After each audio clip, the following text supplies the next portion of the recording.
जय श्री राम, जय श्री राम, जय श्री राम। रामदूत की तरफ से आप सभी भाई बहनों को सादर प्रणाम।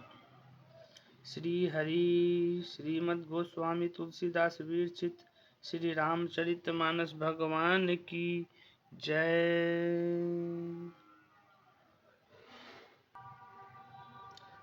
आज हम लोग रामचरितमानस की पंचम सोपान सुंदर कांड का श्रवण करेंगे। श्री गणेशाय नमः। श्री जानकी वल्लभो विजयते श्री रामचरितमानस पंचम सोपान सुंदर कांड।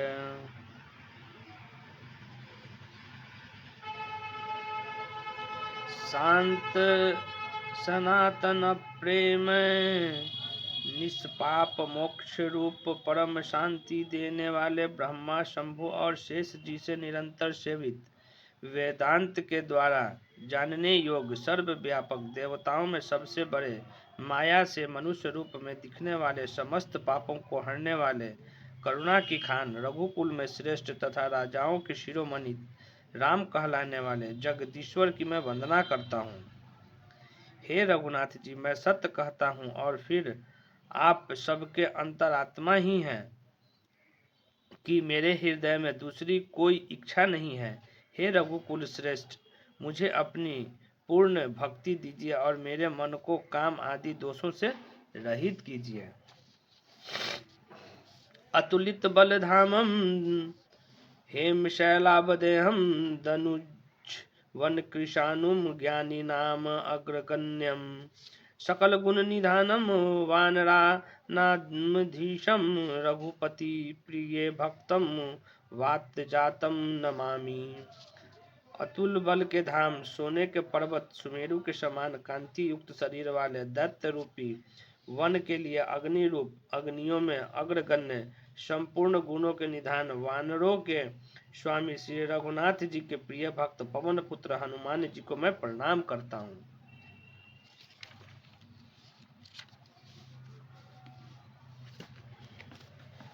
जामवंत के वचन सुहाए सुनि हनुमंत हृदय अति भाए तब लगी मोहि परख्यूं तुम भाई सही दुख कंद मूल फल खाई। जब लगी आवहु सीत ही देखी होहि काजु मोहि हर्ष विशेषी यह कई नाई सबहि कहूँ माथा चले हर्षि है धरि रघुनाथा। सिंधु तीर एक भूदर सुंदर कौतिक कूदई चढ़ेवता ऊपर बार बार रघुवीर सम्हारी तर के पवन तनय बल भारी। जहि गिरि चरण देई हनुमंता चले सुगा पाताल तुरंता जिमि अमोघ रघुपति कर बाना यही भांति चले हनुमाना। जल निधि रघुपति दूत बिचारी तय मैनाक होहि सरमहारी। जामवान के सुंदर वचन सुनकर हनुमान जी के हृदय को बहुत ही भाए। वो बोले, हे भाई, तुम लोग दुख सहकर कंदमूल फल खाकर तब तक मेरी राह देखना जब तक मैं सीता जी को देखकर लौट ना आऊं। काम अवश्य होगा क्योंकि मुझे बहुत ही हर्ष हो रहा है। यह कहकर और सबको मस्तक नवाकर तथा हृदय में श्री रघुनाथ जी को धारण करके हनुमान जी हर्षित होकर चले। समुद्र के तीर पर एक सुंदर पर्वत था। हनुमान जी खेल से ही कूदकर उसके ऊपर जा चढ़े और बार बार रघुवीर जी का स्मरण करके अत्यंत बलवान हनुमान जी उस पर से बड़े वेग से उछले। जिस पर्वत पर हनुमान जी पैर रखकर चले वह तुरंत ही पाताल में धंस गया। जैसे रघुनाथ जी का अमोघ बाण चलता है उसी तरह हनुमान जी चले। समुद्र ने उन्हें रघुनाथ जी का दूत समझकर मैनाक पर्वत से कहा कि हे मैनाक, तू इनकी थकावट दूर करने वाला हो, अर्थात अपने ऊपर इन्हें विश्राम दे।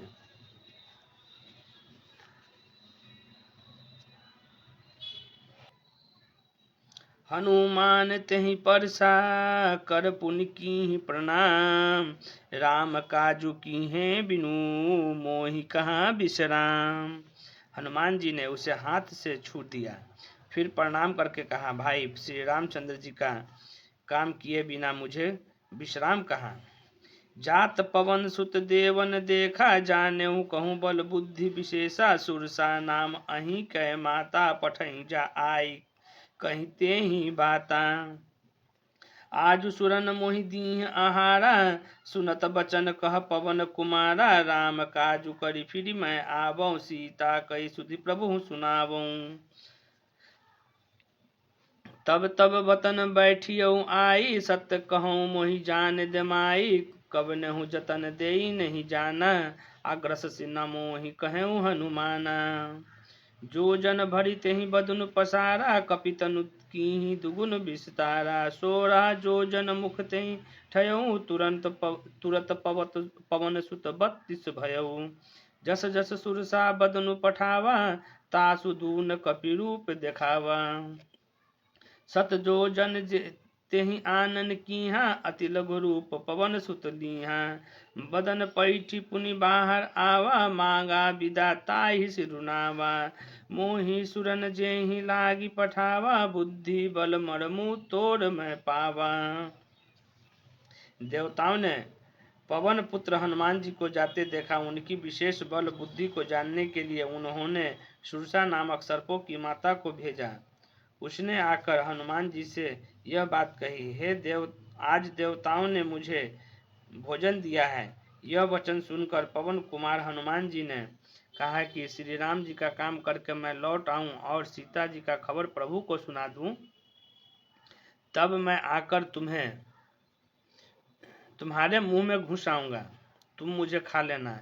हे माता, मैं सत्य कहता हूँ, अभी मुझे जाने दो। जब किसी भी उपाय से उसने जाने नहीं दिया, तब हनुमान जी ने कहा, तो फिर मुझे खा ना लो। उसने योजन भर 4 कोस में मुंह फैलाया, तब हनुमान जी ने अपने शरीर को उससे दुना बढ़ा दिया।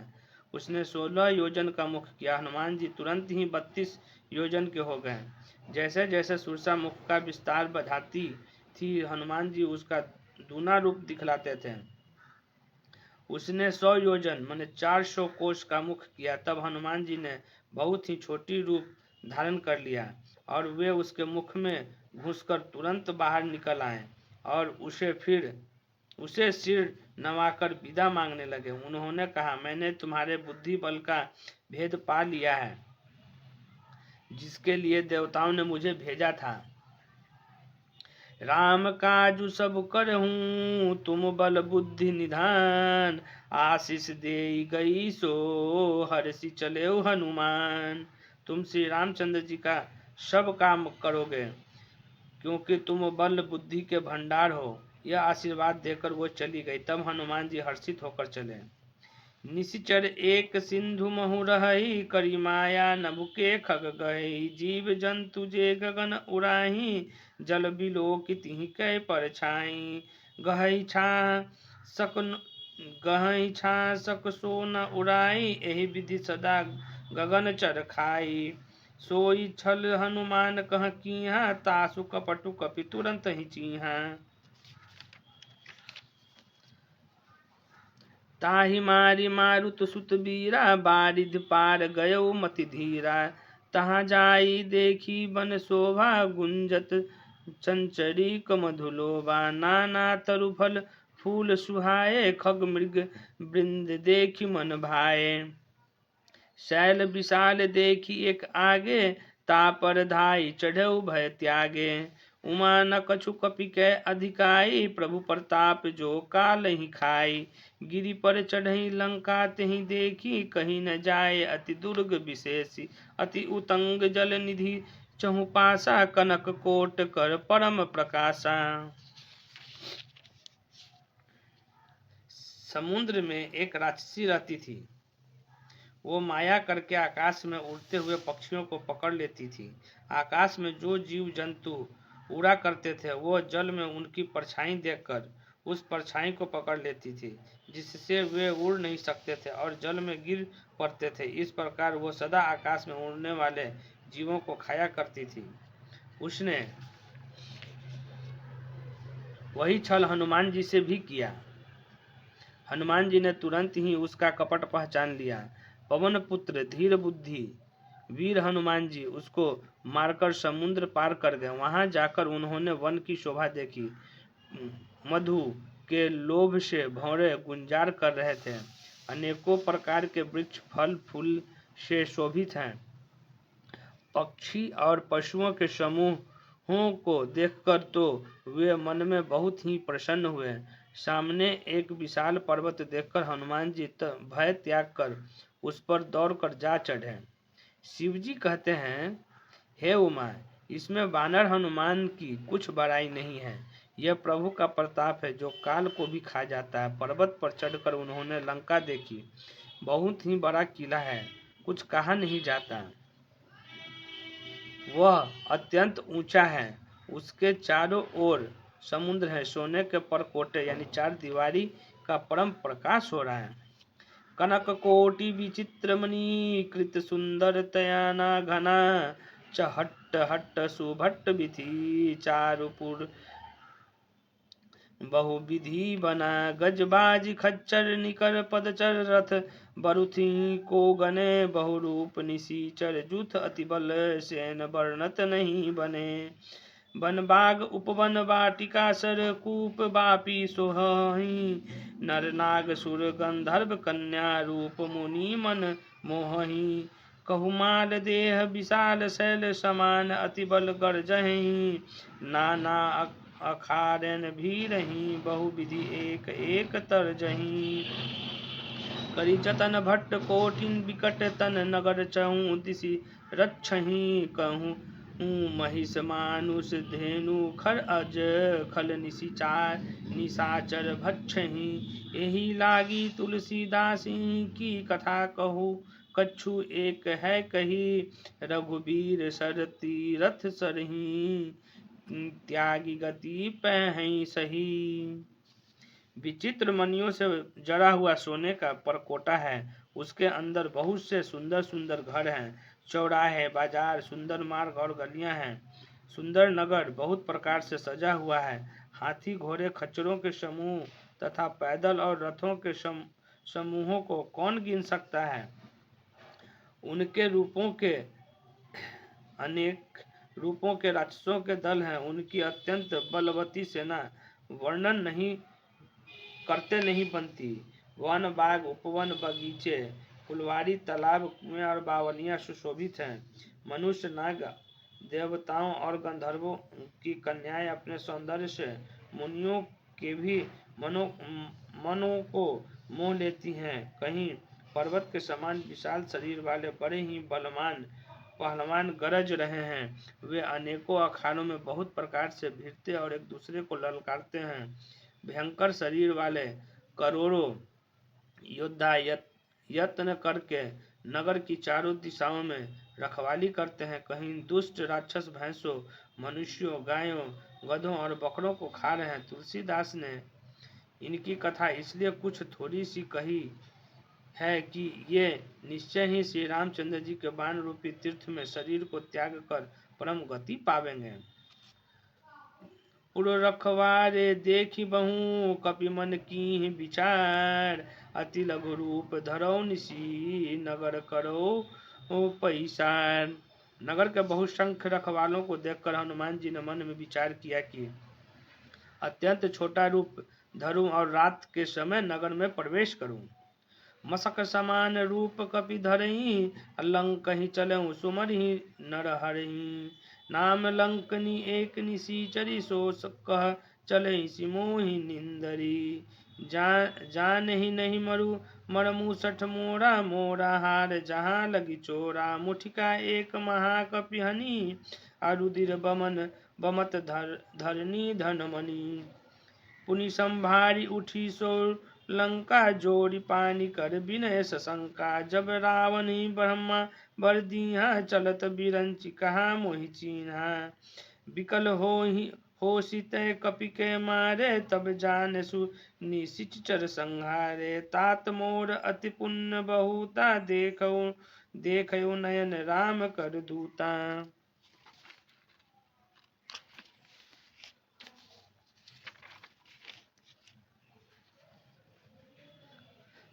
हनुमान जी मच्छर के समान छोटा सा रूप धारण करके नर रूप से लीला करने वाले भगवान श्री रामचंद्र जी का स्मरण करके लंका को चले।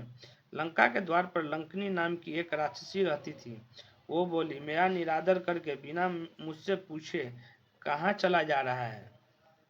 हे मूर्ख, तूने मेरा भेद नहीं जाना। जहाँ तक चोर हैं वे सब मेरे आहार हैं। महाकपि हनुमान जी ने उसे एक घूंसा मारा, जिससे वो खून की उल्टी करती हुई पृथ्वी पर लुढ़क पड़ी। वह लंकनी फिर अपने को संभालकर उठी और डर के मारे हाथ जोड़कर विनती करने लगी। वो बोली, रावण को जब ब्रह्मा जी ने वर दिया था तब चलते समय उन्होंने मुझसे राक्षसों के विनाश की यह पहचान बता दी थी कि जब तू बंदर के मारने से व्याकुल हो जाए तब तू राक्षसों का संहार हुआ जान लेना। हे तात, मेरे बड़े पुण्य है जो मैं श्री रामचंद्र जी के दूत आपको नेत्रों से देख पाई। तात स्वर्ग अपवर्ग सुख धरई तू लायक अंग, तूल न ताहि सकल मिलही जो सुख लब सतसंग। हे तात, स्वर्ग और मोक्ष के सब सुखों को तराजू के एक पलड़े में रखा जाए तो भी वे सब मिलकर दूसरे पलड़े पर रखे हुए उस सुख के बराबर नहीं हो सकते जो क्षण मात्र के सत्संग से होता है। पर विश्वनगर की जे सब काजा, हृदय राखी कौशलपुर राजा।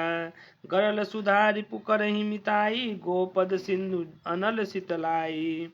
गरुड़ सुमेरु रेणु सम ताहि, राम कृपा करि चितवा जाहि। अति लघु रूप धरऊ हनुमाना, पैठा नगर सुमिरि भगवाना। मंदिर मंदिर प्रति कर शोधा, देखऊं जहाँ तहाँ अगणित जोधा। गयऊ दशानन मंदिर माही, अति विचित्र कहीं जात सुनाही। शयन किए देखा कपि तेहि, मंदिर महु न दीखि बेदेहि। भवन एक पुनि दिख सुहावा, हरि मंदिर तह भिन्न बनावा।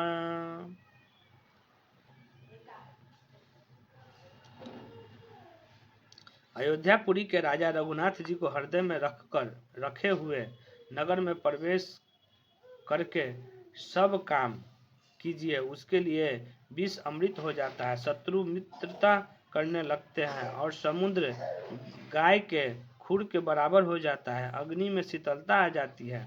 और हे गरुड़ जी, सुमेरु पर्वत उसके लिए रज के समान हो जाता है, जिसे श्री रामचंद्र जी ने एक बार कृपा करके देख लिया। तब हनुमान जी ने बहुत ही छोटा रूप धारण किया और भगवान का स्मरण करके नगर में प्रवेश किया। उन्होंने एक एक महल की खोज की, जहाँ तहाँ असंख्य योद्धा देखे। फिर वे रावण के महल में गए। वह अत्यंत विचित्र था, जिसका वर्णन नहीं हो सकता। हनुमान जी ने उस यानी रावण को शयन किए देखा, परंतु महल में जानकी जी नहीं दिखाई दी। फिर एक सुंदर महल दिखाई दिया। वह उसमें भगवान का एक अलग मंदिर बना हुआ था।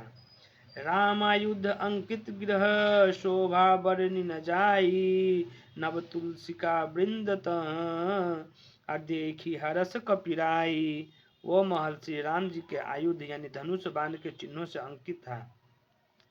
उसकी शोभा वर्णन नहीं की जा सकती थी। वहाँ नवीन नवीन तुलसी के वृक्ष समूहों को देखकर कपिराज श्री हनुमान जी हर्षित हुए।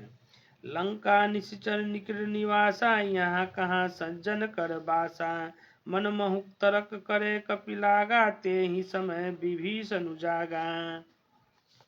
राम राम तेहि सुमिरन कीहा, हृदय हर्ष कपि सज्जन चीहा। एहि सन हठि करहु पहचानी, साधु ते होई न कार जानी। विप्र रूप धरि बचन सुनाए, असुनत विभीषण उठि तह आए। करि प्रणाम पुछि कुश लाई, विप्र कहऊँ निज कथा बुझाई। कि तुम हरिदासन मह कोई, मोरे हृदय प्रीति अति होई।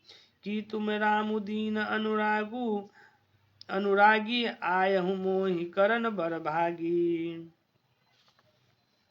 लंका तो राक्षसों के समूह का निवास स्थान है। यहाँ सज्जन यानी साधु पुरुष का निवास कहाँ। हनुमान जी मन में इस प्रकार तर्क करने लगे। उसी समय विभीषण जी जागे। उन्होंने विभीषण जी ने राम नाम का स्मरण यानी उच्चारण किया। हनुमान जी ने उन्हें सज्जन जाना और हृदय में हर्षित हुए। हनुमान जी ने विचार किया कि इनसे हट करके अपनी ओर से ही परिचय करूंगा, क्योंकि साधु से कार्य की हानि नहीं होती, प्रत्युत लाभ ही होता है। ब्राह्मण का रूप धारण कर हनुमान जी ने उन्हें वचन सुनाए। सुनते ही विभीषण जी उठकर वहां आए, प्रणाम करके कुशल पूछी और कहा कि हे ब्राह्मण देव, अपनी कथा समझाकर कहिए। क्या आप हरि भक्तों में से कोई हैं? क्योंकि आपको देखकर मेरे हृदय में अत्यंत प्रेम उमड़ रहा है। अथवा क्या आप दीनों से प्रेम करने वाले स्वयं राम जी, श्री राम जी ही हैं, जो मुझे बड़भागी बनाने यानी घर बैठे दर्शन देकर कृतार्थ करने आए हैं। तब हनुमंत कहीं सब राम कथा निज नाम, सुनत जुगल तन पुलक मन, मगन सुमिरी गुण ग्राम। तब हनुमान जी ने श्री राम जी की सारी कथा कहकर अपना नाम बताया। सुनते ही दोनों के शरीर पुलकित हो गए और श्री राम जी के गुण समूहों का स्मरण करके दोनों के मन मगन हो गए। सुनहु पवन सुत रहनी हमारी, जिमि दस नहीं महु जीव बिचारी, तात कबहु मोहि जाने अनाथा, करहि कृपा भानु कुलनाथा। तामस तनु कछु साधन नाही, प्रीति न पद सरोज मन माही। अब मोहि भा भरोस हनुमंता, बिनु हरि कृपा मिलहि नहीं संता। जो रघुबीर अनुग्रह कीहा, तो तुम मोहि दरसु हटि दीहा। सुनु विभीषण प्रभु कै रीति, करहि सदा सेवक पर प्रीति। कहूँ कवन मैं परम कुलीना, कपि चंचल सबहि विधिहीना। प्रात लेई जो नाम हमारा, तेहि दिन ताहि न मिलई आहारा।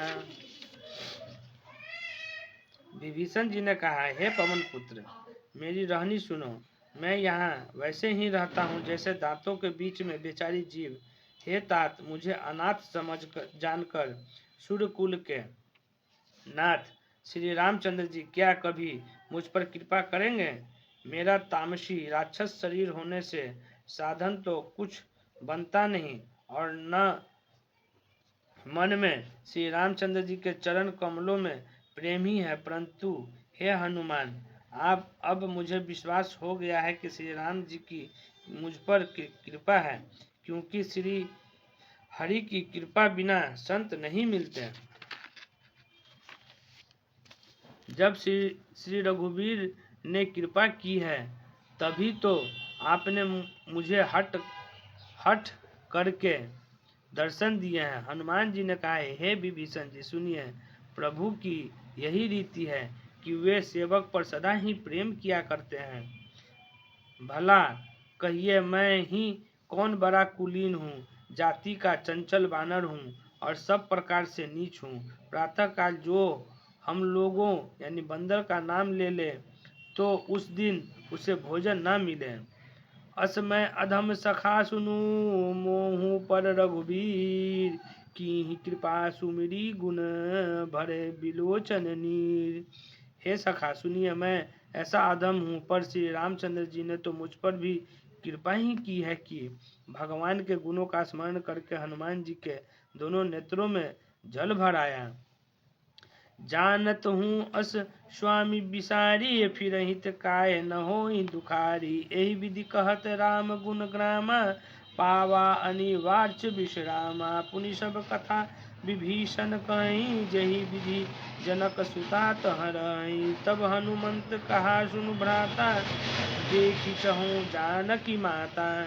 जुगति विभीषण सकल सुनाई, चले पवन सुत विदा कराई। करि सोई रूप गयो पुनीत हवा, बन अशोक सीता रह जहवा। देखी मन ही मनहु की प्रणामा, बैठी बीती जात निशिजामा। कृष तनु शीस जटा एक बेनी, आज जपति हृदय रघुपति गुण श्रेणी। जो जानते हुए भी ऐसे स्वामी श्री रघुनाथ जी को भुलाकर विषयों के पीछे भटकते फिरते हैं, वे दुखी क्यों न हो। इस प्रकार श्री राम जी के गुण समूहों को कहते हुए उन्होंने निर्वाचन यानी परम शांति प्राप्त की। फिर विभीषण जी ने श्री जानकी जी जिस प्रकार वहां लंका में रहती थी वो सब कथा कह तब सुनाए कही। तब हनुमान जी ने कहा, हे भाई सुनो, मैं जानकी माता को देखना चाहता हूँ। विभीषण जी ने माता के दर्शन की सब युक्तियां उपाय कह सुनाई। तब हनुमान जी विदा लेकर चले। फिर वहीं पहले के मशक सरीखा रूप धरकर वहां गए जहां अशोक वन के जिस भाग में सीता जी रहती थी।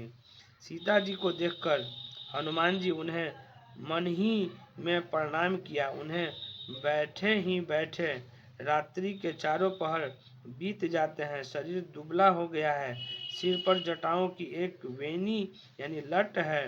हृदय में श्री रघुनाथ जी के गुण समूहों का जप स्मरण करती रहती है। निज पद नयन दिए मन राम पद कमल लीन, परम दुखी भा पवन सुत देखी जानकी दीन। श्री जानकी जी की नेत्रों को अपने चरणों में लगाए हुए हैं, नीचे की ओर देख रही है और मन श्री राम जी के चरण कमलों में लीन है। जानकी जी को दीन यानी दुखी देखकर पवन पुत्र हनुमान जी बहुत ही दुखी हुए। तरु पल्लव महुरहा लुकाई, करई बिचारी कौरु का भाई। तेहि अवसर रावण तह आवा, संग नारी बहु की बनावा। बहुविधि बल सीतहि समुझावा, साम दांद भय भेद दिखावा। कह रावण सुनु खिसियानी, मंदोदरी आदि सब रानी।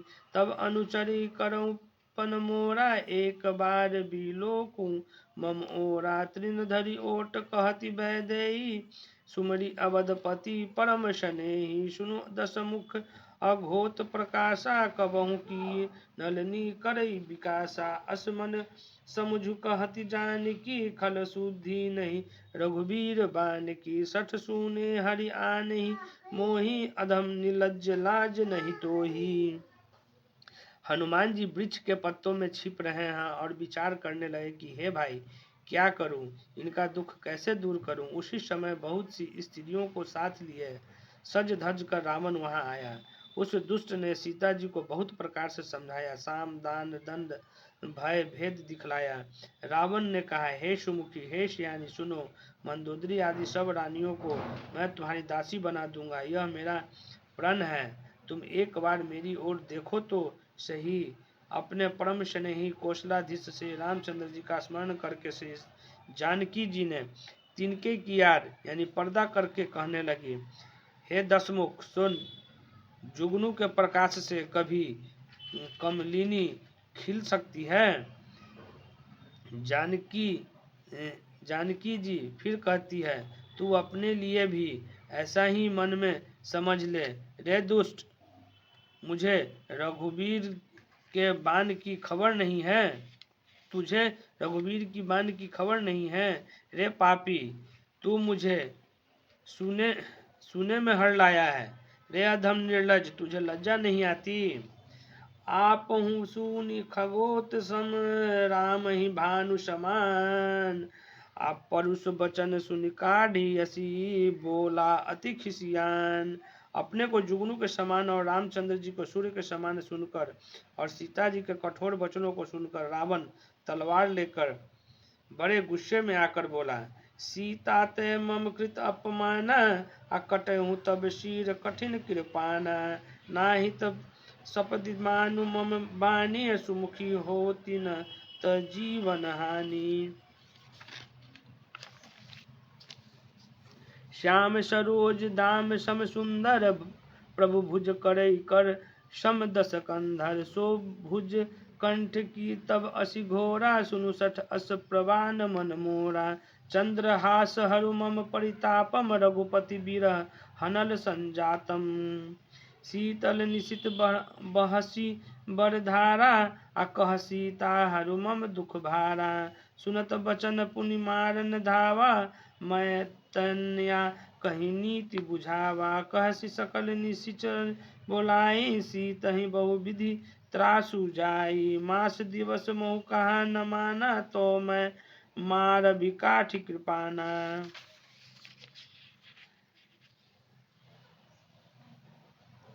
रावण ने कहा सीता तूने मेरा अपमान किया है, मैं तेरा सिर इस कठोर कृपान से काट डालूंगा। नहीं तो अब भी जल्दी मेरी बात मान ले हे सुमुखी, नहीं तो जीवन से हाथ धोना पड़ेगा। सीता जी ने कहा हे दशग्रीव, प्रभु की भुजा जो श्याम कमल की माला के समान सुंदर और हाथ की सूंड के समान यह पुष्ट तथा विशाल है, या तो वह भुजा ही मेरे कंठ में पड़ेगी या तेरी भयानक तलवार ही। रे सठ सुन, यही मेरा सच्चा प्रण है। सीता जी कहती हैं हे चंद्रहास तलवार, श्री रघुनाथ जी के विरह की अग्नि से उत्पन्न मेरी बड़ी भारी जलन को तू हर ले। हे तलवार, तू शीतल तीव्र और श्रेष्ठ धारा बहाती है, तू मेरे दुख के बोझ को हर ले। सीता जी के वचन सुनते ही वह मारने दौड़ा। तब मैं दानव की पुत्री मंदोदरी ने नीति कहकर उसे समझाया। तब रावण ने सब राक्षसियों को बुलाकर कहा कि जाकर सीता को बहुत प्रकार से भय दिखलाओ। यदि महीने भर में यह कहा न माने तो मैं इसे तलवार निकालकर मार डालूंगा। भवन गयो दस कंधर यहाँ पिशाच निवृंद, असीत ही त्रास देखा वहीं अधर ही रूप बहुमंद। यूं कहकर रावण घर चला गया। यहाँ राक्षसियों के समूह बहुत से बुरे रूप धरकर सीता जी को भय दिखलाने लगी। त्रिजटा नाम राक्षसी एका, राम चरण रति निपुण विवेका। सब नहुं बोली सुनाए सी सपना, असीत ही से करऊं हित अपना। सपने बानर लंका जारी, जातु धान सेवा सब मारी। खर आरूढ़ नगन दस सीसा, मुंदित सिर खंडित भुज बीसा। यही विधि सो दक्षिण दिशि जाई, लंका मनहु विभीषण पाई। नगर फिरी रघुबीर दुहाई, तब प्रभु सीता बोली पैठाई। यह सपना में कहूँ पुकारी, हो ही सत्य गए दीन चारी। तासु बचन सुनिते सब डरही, जनक सुता के चरण ही पड़ही। उनमें एक त्रिजटा नामक राक्षसी थी। उनकी श्री रामचंद्र जी के चरणों में प्रीति थी और वह विवेक यानी ज्ञान में निपुण थी। उसने सबको बुलाकर अपना स्वप्न सुनाया और कहा सीता जी की सेवा करके अपना कल्याण कर लो। स्वप्न में मैंने देखा कि एक बंदर लंका जला दी, राक्षसों की सारी सेना मार डाली गई। रावण नंगा है और गधे पर सवार है, उसके सिर मुड़े हुए हैं, 20 भुजाएं कटी हुई है। इस प्रकार से वो दक्षिण यानी यमपुरी की दिशा जा रहे हैं और मानो लंका विभीषण ने पाई है। नगर में श्री रामचंद्र जी की दुहाई फिर गई। तब प्रभु ने सीता जी को बुलावा भेजा। मैं पुकार कर यानी निश्चय के साथ कहती हूँ कि यह स्वप्न 4 यानी कुछ ही दिनों में के बाद सत्य होकर रहेगा। उसके वचन सुनकर वे सब राक्षसियां डर गई और जानकी जी के चरणों पर गिर गई। जय श्री राम, जय श्री राम, जय श्री राम। आज की कथा का हम लोग यहीं पे विस्तार करते हैं। आगे की कथा हम लोग फिर सुनेंगे। जय श्री राम, जय श्री राम, जय श्री राम।